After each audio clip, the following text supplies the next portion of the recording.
दोस्तों स्वागत करता हूं आपका केवीएम वाले यूट्यूब चैनल पर। तो फ्रेंड्स आज के इस वीडियो में आपको बिहार डीएलएड एंट्रेंस एग्जाम 2025 के लिए साइंस के 20 महत्वपूर्ण प्रश्न लेकर आया हूं। सो आप इस वीडियो को पूरा लास्ट तक जरूर देखिएगा और वीडियो पसंद आए तो वीडियो को लाइक कर चैनल को सब्सक्राइब भी जरूर करिएगा। और अगर आपने पिछला 2 वीडियो नहीं देखे हैं तो उस वीडियो को भी देख लीजिएगा। मैंने उसमें भी 20-20 क्वेश्चन साइंस का जो बताया हूँ, जो आपके डीएलएड एंट्रेंस एग्जाम के लिए बहुत ही यूजफुल होने वाला है। तो चलिए बिना देर के वीडियो को स्टार्ट करते हैं। तो आज का पहला प्रश्न है, हृदय की धड़कन को नियंत्रित करने वाला हार्मोन कौन सा है? तो इस प्रश्न का सही उत्तर हो जाएगा option number A, adrenaline. Adrenaline जो है कि हृदय की धड़कन को नियंत्रित करता है। उसके बाद अगला प्रश्न है, प्रश्न संख्या 2, मानव आंख की रेटिना में कौन से संवेदनशील कोशिकाएं होती है? तो इस प्रश्न का सही उत्तर हो जाएगा ऑप्शन नंबर बी, कोन और रॉड। कोन और रॉड ही होते हैं जो कि मानव आंख की रेटिना में संवेदनशील कोशिकाएं होती है।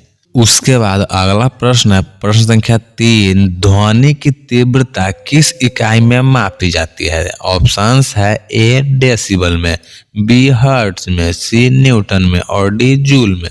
तो इसका सही उत्तर आपका हो जाएगा ऑप्शन नंबर ए, डेसिबल। ध्वनि की तीव्रता किस इकाई में मापी जाती है? तो डेसिबल में मापी जाती है। उसके बाद अगला प्रश्न है, प्रश्न संख्या 4, हमारे शरीर में लाल रक्त कोशिकाओं का जीवन काल कितना होता है?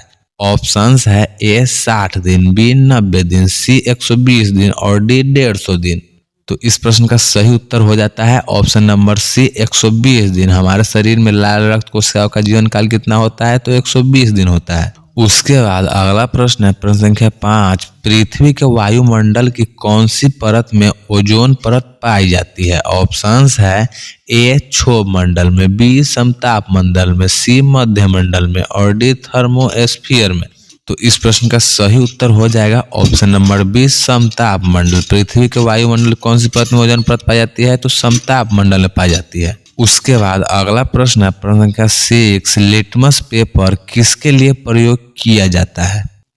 तो इसका सही उत्तर हो जाएगा ऑप्शन नंबर बी, अम्ल और क्षार को पहचानने के लिए। लिटमस पेपर किसके लिए प्रयोग किया जाता है? तो अम्ल और क्षार को पहचानने के लिए किया जाता है। उसके बाद अगला प्रश्न है, प्रश्न संख्या 7, कौन सा ग्रह अपने अक्ष पर सबसे तेज घूमता है? ऑप्शंस है ए पृथ्वी, बी शनि, सी बृहस्पति और डी मंगल।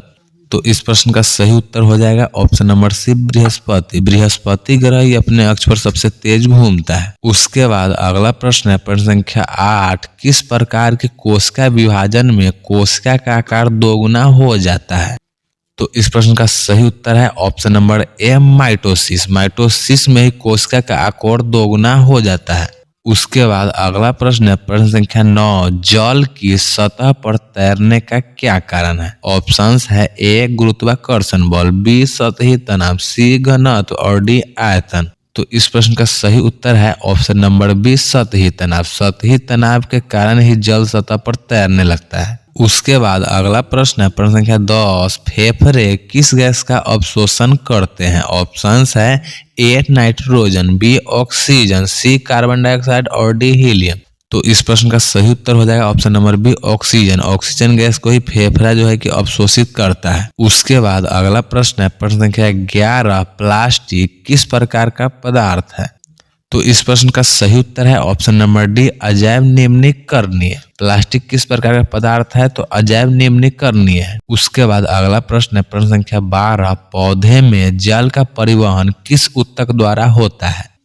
तो इसका सही उत्तर हो जाएगा option number A, xylem. Xylem ऊतक के द्वारा ही पौधे में जल का परिवहन होता है। उसके बाद अगला प्रश्न है, प्रश्न संख्या 13, प्रकाश का अपवर्तन किस कारण होता है?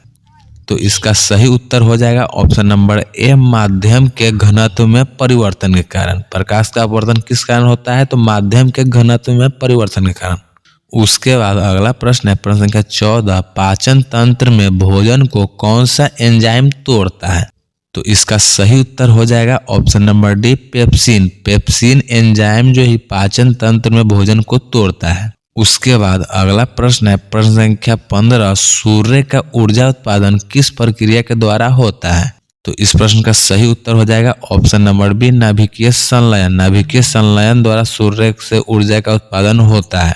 उसके बाद अगला प्रश्न है प्रश्न संख्या 16, मानव शरीर में सबसे छोटी हड्डी का क्या नाम है? ऑप्शंस है A femur, B stape, C tibia और डी अल्ना। तो इस प्रश्न का सही उत्तर हो जाएगा option number B, stapes. Stapes को ही मानव शरीर का सबसे छोटी हड्डी के नाम से जाना जाता है। उसके बाद अगला प्रश्न है प्रश्न संख्या 17, किस धातु का गलनांक सबसे कम होता है? तो इस प्रश्न का सही उत्तर हो जाएगा आपका ऑप्शन नंबर डी, पारा। पारा धातु का ही गलनांक सबसे कम होता है। उसके बाद अगला प्रश्न है प्रश्न संख्या 18, कौन सा तत्व नाभिकीय ऊर्जा के उत्पादन में प्रयोग किया जाता है? ऑप्शंस है ए यूरेनियम, बी थोरियम, सी प्लूटोनियम और डी उपरोक्त सभी। तो इस प्रश्न का सही उत्तर आपका हो जाएगा ऑप्शन नंबर डी, उपरोक्त सभी। नाभिकीय ऊर्जा के उत्पादन में किसका प्रयोग होता है? तो यूरेनियम, थोरियम और प्लूटोनियम, इन तीनों का होता है। उसके बाद अगला प्रश्न है प्रश्न संख्या 19, मानव शरीर में पाचन के लिए कौन सा अंग मुख्य है? ऑप्शंस है ए यकृत, बी आंत, सी अमाशय और डी ग्रसनी। तो इन सभी ऑप्शंस में इस प्रश्न का सही उत्तर हो जाएगा ऑप्शन नंबर सी, अमाशय। अमाशय ही है हमारे शरीर में पाचन के लिए मुख्य अंग होता है। उसके बाद आज का अंतिम प्रश्न है प्रश्न संख्या 20, विद्युत धारा की दिशा किससे निर्धारित होती है? तो इसका सही उत्तर हो जाएगा ऑप्शन नंबर ए, इलेक्ट्रॉनों के प्रवाह की दिशा से। इलेक्ट्रॉनों के प्रवाह की दिशा से विद्युत धारा की दिशा निर्धारित होती है। तो फ्रेंड्स आज का वीडियो यहीं पर होता है समाप्त। उम्मीद करता हूँ कि आपको सारा प्रश्न पसंद आया होगा। पसंद आया तो वीडियो को लाइक करिएगा और पिछला वीडियो अगर आपने नहीं देखे हैं उस वीडियो को भी देख लीजिएगा। बहुत ही हेल्पफुल वीडियो दोनों होने वाला है। तो अब मिलते हैं अगले वीडियो में, तब तक के लिए बाय।